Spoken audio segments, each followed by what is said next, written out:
students, welcome to Shri Sith Vidyapith School. I hope you all doing good and staying safe from this COVID-19.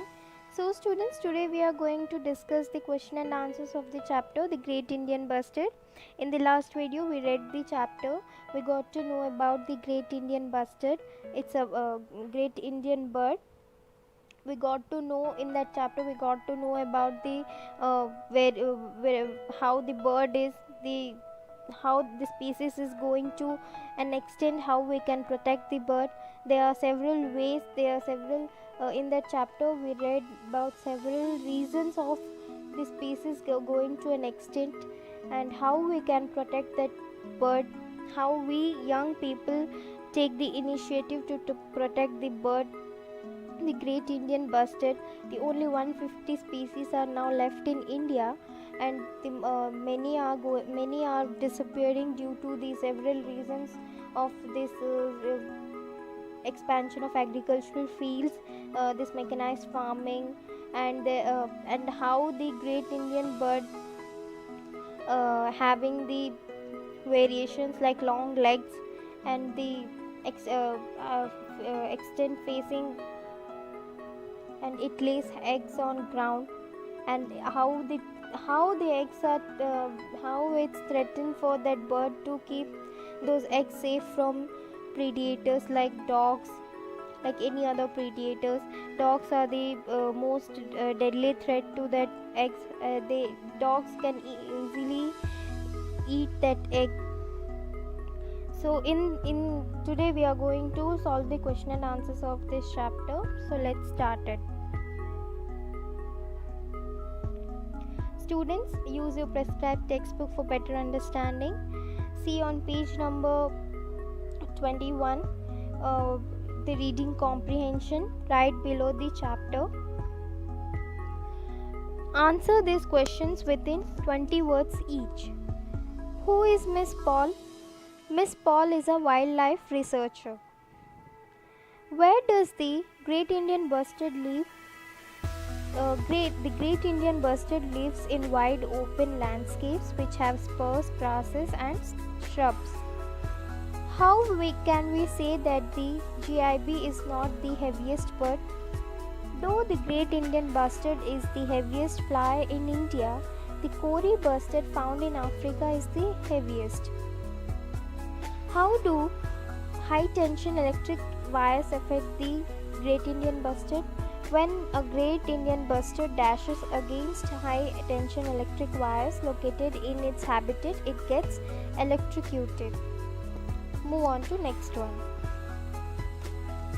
Answer these questions in 30 to 40 words each. Explain the food habits of the GIB. The GIB feeds on grass seeds, agricultural crops such as groundnuts and millets, as well as insects such as grasshoppers and beetles. It also eats rodents and lizards. Its diet varies according to the season. Why should the mother GIB be careful? The mother GIB has to be careful because the eggs are exposed to grave danger from predators. Dogs often eat the eggs. She has to incubate the eggs for 25 days before it is hatched, and has to safeguard both the egg and the chick, and she has to do it alone with no support from the male bird. How many of these birds are still left? Where can they be found? There are only 150 of these birds left in India. Most of them can be seen in Rajasthan and Gujarat, and there are some birds in Maharashtra, Karnataka, Andhra Pradesh and Madhya Pradesh. Move on to next one. Answer these questions in 80 to 100 words each. Why does Miss Paul fear that the GIB may meet the same fate as the dodo? Miss Paul fears that the Great Indian Bustard may meet the same fate as the dodo because several factors threaten its extents. The bird is hunted in Pakistan, and poaching is prevalent in India.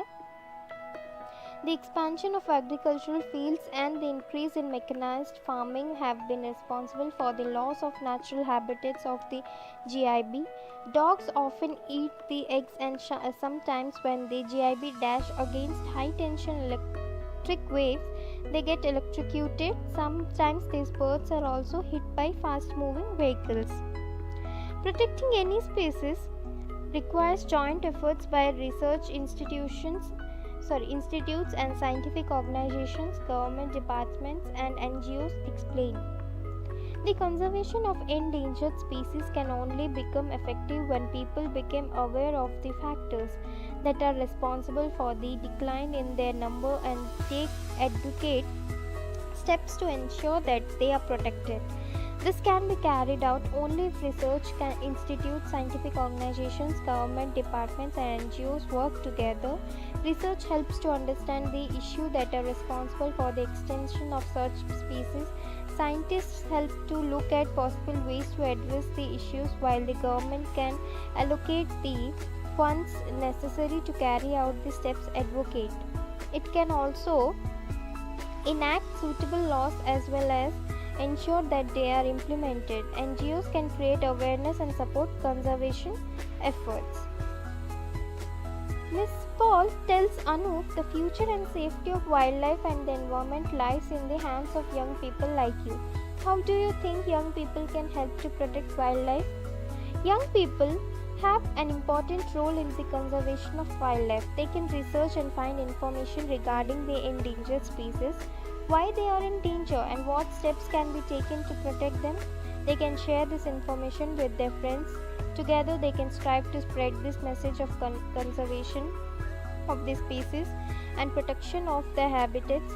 As the youth are the future, they have to take up arms to protect the environment, conserve natural resources, and safeguard endangered species by creating awareness and implementing the measures necessary to fulfill their aim. So students, here are the solutions for this question and answers. Nicely fare it in your class note copy. Read it, revise it, learn it, read the chapter. I hope you will fairly copy it in your class note copy. So if you have any doubts regarding this chapter, you can ask me. I am going to clear it out in the next video. Thank you.